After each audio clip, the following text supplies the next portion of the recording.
Roma Spirit 2024. Kategória Osobnosť. Anna Mária Karločajová, Bratislava.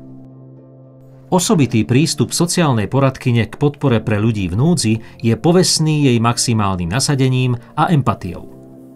Vytvára bezpečné prostredie, v ktorom jej klienti nachádzajú útočisko a oporu. Jej práca zásadne prispieva k boju proti chudobe a predsudkom. Človek, ktorý prichádza do denného centra, je rovnaký človek ako ktorýkoľvek iný a v podstate naozaj každý človek, ktorý prežíva veľmi nepriaznivú sociálnu situáciu, zdravotnú situáciu, musí riešiť naozaj existenciálne otázky, tak je úplne prirodzené, že je pre ňoho náročné sa otvoriť a budovať vzťah. Ja klientov nevediem, my sme v podstate partneri.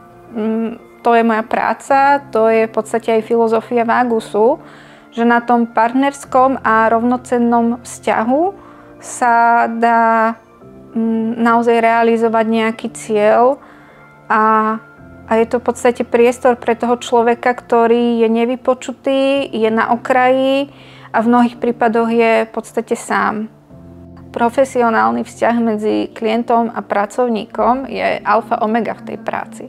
Čiže je to naozaj veľmi o tom naladiť sa na toho človeka a reálne vnímať potreby toho jedinca a vnímať to jeho tempo, ktoré má v tom svojom živote a naladiť sa na neho.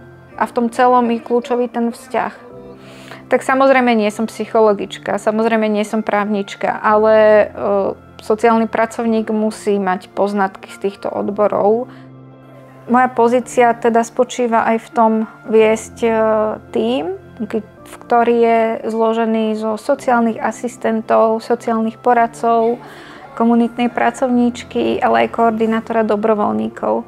Čiže je to naozaj obšírna agenda a snažím sa byť v tomto smere nápomocná pre kolegov a robím v podstate to, čo ma baví.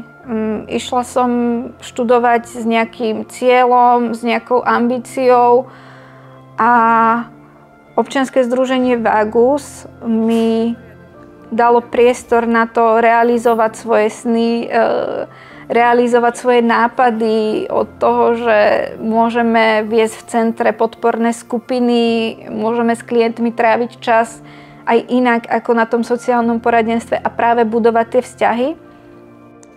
Takže mne to v podstate dáva naplnenie, že robím to, čo ma baví. Ďakujeme partnerom.